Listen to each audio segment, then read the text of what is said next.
नमस्ते दोस्तों, आप सबका एक बार फिर से स्वागत है आपके अपने YouTube चैनल सत्य सनातन में। आज हम उन सभी डबल स्टैंडर्ड्स, दोगलेपनों के ऊपर बात करेंगे जो कि सोशल मीडिया पर छाए हुए हैं इजराइल और फिलिस्तीन के युद्ध के बाद में। हम बात करेंगे किस प्रकार से मुसलमान हो चाहे स्वरा भास्कर जैसे तथाकथित एक्टिविस्ट और फूहड़पन को बिखेरने वाले बॉलीवुड एक्टर एक्ट्रेसेस ये क्यों बार बार नरेंद्र मोदी को नाजी कहते हैं। क्या आपको पता है कि नाजी कौन थे और नाजियों ने यहूदियों पर कितने अत्याचार किए थे। नाजियों ने अपने कार्यकाल में लगभग 60 लाख से ज़्यादा, जिसमें कि 15 लाख बच्चे थे, उनको जान से मरवा दिया था। अगर हम ये मान के चलें कि नाजी गलत थे तो ये मानना ही पड़ेगा कि यहूदी सही थे, इजरायली बिल्कुल सही थे। लेकिन अगर हम आज की तारीख में ट्वीट्स देखें इन लोगों के तो ये कहते हैं कि इजरायली आतंकवादी हैं। तो या तो नरेंद्र मोदी नाजी नहीं और या फिर इजराइल लोग आतंकवादी नहीं। लेकिन आप लोगों को भी पता है कि लिब्रांडू गैंग का अपना कोई लॉजिक होता नहीं। उनको सिर्फ वो बोलना होता है जिसमें कि उनको बोलने मजा आए और उनको लगे कि सामने वाला डीमोटिवेट हो गया है। दूसरी चीज, क्या आप लोगों को पता है कि मोहनदास करमचंद गाजी कभी भी इजराइल के पक्ष में, यहूदियों के पक्ष में नहीं रहा। उसने हमेशा ही फिलिस्तीन का साथ दिया।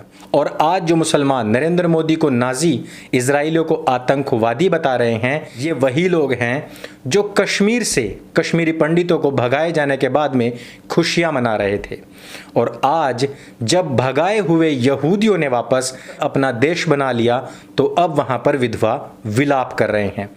और लंबे अरसे से जिस प्रकार से हम आपको बताते आ रहे हैं कि रमज़ान के महीने में मुसलमानों को युद्ध करना बड़ा ही पाक कार्य और सुन्नत बताया गया है। और यही नहीं, इस दौरान काफिरों, मुशरिकों, गैर मुसलिमों से युद्ध करते हुए यदि कोई व्यक्ति मरता भी है तो उसको अल्लाह के ऑर्बिट में तुरंत एंट्री मिलती है, 72 हूरों के पास में एंट्री मिलती है। इसी कारणों से अधिकतर युद्ध रमज़ान के दौरान और खासकर अंतिम दिनों में ही होते हैं। इन सब पर हम विस्तृत चर्चा करने वाले हैं।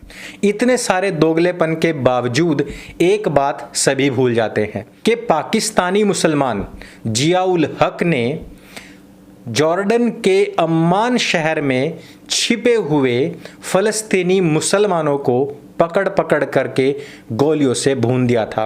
जबकि जॉर्डन में भी इस्लामिक शासन था, फ़लस्तीन के मुसलमान शरणार्थी अम्मान शहर में छिपे हुए थे और उनको मरवाने वाला जियाउल हक खुद मुसलमान था।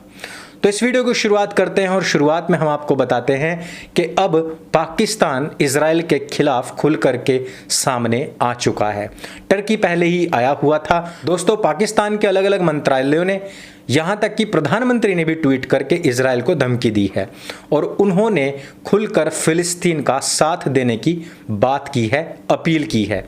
यही नहीं, पाकिस्तान के शिक्षा मंत्री ने तो यहां तक कह दिया कि फिलिस्तीन के लोग अभी भी पथराव क्यों कर रहे हैं, उनके लिए जो पैसा जुटाया गया था क्या वो उनसे बंदूकें नहीं खरीद पाए। अर्थात खुल्लम खुल्ला आतंकवाद की घोषणा कर दी गई है। भारत में भी बहुत सारे लोग बैठे हुए हैं जो फिलिस्तीन को केवल इसलिए सपोर्ट कर रहे हैं क्योंकि वो एक मुसलमानों का देश है।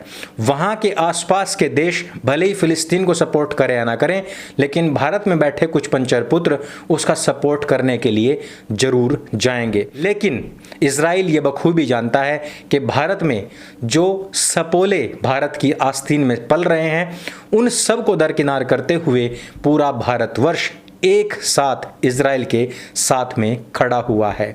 ये वही भारतीय हैं जो इजराइल को गाली दे रहे हैं, जो केरल की एक महिला की मृत्यु के बाद में जिन्होंने अभी तक चूं तक नहीं किया। हमास के एक हमले में इजराइल की एक बस को निशाना बनाया गया जिसमें कि भारतीय मूल की एक महिला की भी मृत्यु हो गई है। इसके बारे में कोई भी बात करने को तैयार नहीं है और हमास को कोई भी आतंकवादी संगठन कहने के लिए तैयार नहीं है क्योंकि वो एक मुस्लिम संगठन है। इजराइल ने जहां पर टिट फॉर टैट किया वहीं पर हमें याद आता है 1967 का वो दिन जिसको कि हम ब्लैक सितंबर के नाम से भी जानते हैं। बात की शुरुआत इजराइल के कुछ खिलाड़ियों को बंधक बनाने से शुरू होती है। इसके बाद में इजराइल और फिलिस्तीन के संगठन PLO यानी कि फिलिस्तीन लिबरेशन ऑर्गेनाइजेशन के बीच में लगातार युद्ध चल रहा था। फिलिस्तीन बार बार हार रहा था, यहूदियों का देश आगे बढ़ता चला गया, फिलिस्तीनी वहां से भाग करके जॉर्डन में जा छिपे। दोस्तों, मैंने आप लोगों को पहले ही बताया था कि जॉर्डन के जो फिलहाल के किंग हैं वो खुद को मोहम्मद पैगंबर के 40वें उत्तराधिकारी बताते हैं। और मैंने आपको यह भी बताया था कि किस प्रकार से एशियाई मुसलमान जो उनकी अब हालत देखें तो किस प्रकार से काले तंबुओं में तन करके रहते हैं, लेकिन जॉर्डन के जो मुसलमान हैं, ये जो किंग और प्रिंस और प्रिंसेस हैं, इन सब को यदि आप देखेंगे तो ये पूरी तरीके से यूरोपवासी और पूरी तरीके से खुली विचारधारा के लोग लगते हैं। ये किसी भी एंगल से मुसलमान नहीं लगते।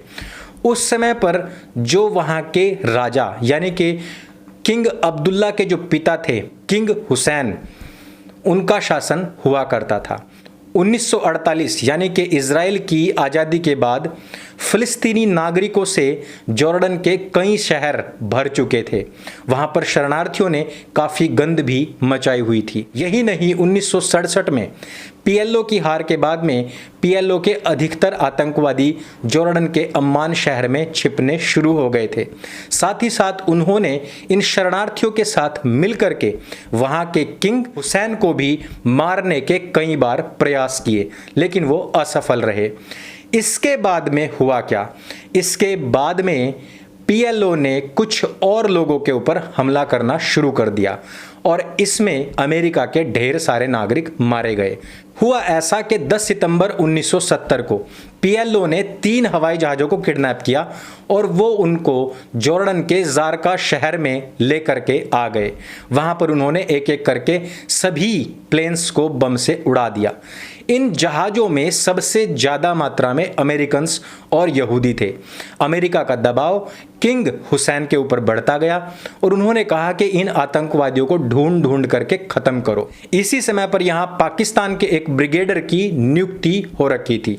उसको किंग हुसैन ने अपने पास में बुलाया और उन्होंने कहा कि आपके पास में ये पूरी की पूरी एक बटालियन है, आप यहाँ से अम्मान शहर जाइए और वहाँ पर ढूंढ ढूंढ कर आतंकवादियों को मारिए। जियाउल हक की सेना में काफ़ी सारे पाकिस्तानी सैनिक भी थे। पाकिस्तानी सैनिकों ने आतंकवादियों को ढूंढ ढूंढ कर मारने की बजाय जो शरणार्थी वहां पर आए हुए पड़े थे उन लोगों को ही गोलियों से भूनना शुरू कर दिया। उन लोगों को टैंक से उड़ाना शुरू कर दिया और घरों में घुस करके उनकी महिलाओं को उठाकर उनके साथ दुष्कर्म करना शुरू कर दिया। घरों को उड़ाने से पहले उनका जितना भी कीमती सामान था वो सब कुछ वहां से उठा लिया गया। अब आप खुद सोचिए कि ये सभी जो शरणार्थी थे ये फ़लस्तीनी मुसलमान थे। जियाउल हक और उसकी फ़ौज पाकिस्तानी मुसलमान थे और जिस मुसलमान ने ये आदेश दिया था वो खुद किंग हुसैन जॉर्डन का राजा था और उसके ऊपर जिन लोगों का दबाव था वे अरेबियन कंट्रीज़ थी। खुद मुसलमानों ने मुसलमानों के कहने पर मुसलमानों को बेरहमी से मारा था। 25,000 फ़लस्तीनी केवल 10 दिन के अंदर 16 तारीख से 27 तारीख के बीच में बेरहमी से मार दिए गए, जिनकी लाशें कई दिन तक सड़कों पर ही सड़ती रही थी। यही नहीं, इसके बाद में किंग हुसैन ने खुश होकर के जियाउल हक को अपने देश का सर्वोच्च सम्मान दिया और उसको ढेर सारा पैसा दिया। ये वही जियाउल हक है जो बाद में पाकिस्तान का राष्ट्रपति भी बना और वहाँ का तानाशाह भी बना और पाकिस्तान की जनता ने इसको सहर्ष स्वीकार भी किया था। अब आप खुद सोचिए कि मुसलमान यदि मुसलमान को मारता है तो उसके बाद में कोई चूं तक नहीं करता, लेकिन जहां एक तरफ फ़लस्तीनी लोगों ने इजराइल के ऊपर हमला किया, उनकी आम जनता को, भोली भाली जनता को निशाना बनाया और यही नहीं, अपनी खुद की जनता के ऊपर भी बम छोड़ करके अपना खुद ही रोना रोना शुरू कर दिया। उन आतंकवादी संगठनों के ऊपर यदि इजराइल ने कुछ गोले दाग दिए तो पूरे विश्व का मुसलमान खुद ब खुद ही रोने लगा और सबसे ज़्यादा रोने की आवाज़ें आई भारत और पाकिस्तान से। उस पाकिस्तान से जिन्होंने खुद फिलिस्तीनियों को मारा और उस भारतवर्ष से जो खुद अपने देश का नहीं हुआ वो दूसरे देश का होगा ही क्या। भारतीय मुसलमानों को इस वीडियो को देखने के बाद में हो सकता है कि उनकी आंखें खुलें, सुवरा भास्कर जैसी महिलाओं की भी शायद आंखें खुलें और वो पूरे विश्व के अंदर अहमदिये, शियाओं, उइगरों मुसलमानों के खिलाफ जो कुछ भी घटनाएं पूरे विश्व में हो रही हैं, हो सकता है कि वो उस तरफ भी अपना ध्यान केंद्रित करें। जिस प्रकार से अभी यहूदियों ने, इज़राइल ने फ़िलिस्तीन को नाको चने चबवा रखे हैं, जिस प्रकार से 56 के 56 देश पीछे हाथ बांधे इस पूरे के पूरे घटनाक्रम को देख रहे हैं, इस बात से हमें यही पता लगता है कि जो भी आगे बढ़कर ईंट का जवाब पत्थर से देता है, जय जयकार उसी की होती है, जीत उसी की होती है। इज़राइल ने पिछले दिनों से लेकर अभी तक जिस प्रकार का पराक्रम दिखाया है, पूरा विश्व उसका अनुकरण इस्लामिक आतंकवाद से लड़ने के लिए अवश्य करेगा। तो दोस्तों, इस वीडियो में सिर्फ इतना ही। यदि वीडियो आपको जानकारी से भरपूर लगे तो इस वीडियो को सबके साथ में शेयर अवश्य कीजिएगा। मेरे संग बोले सत्य सनातन वैदिक धर्म की जय। जय हिंद, वंदे मातरम।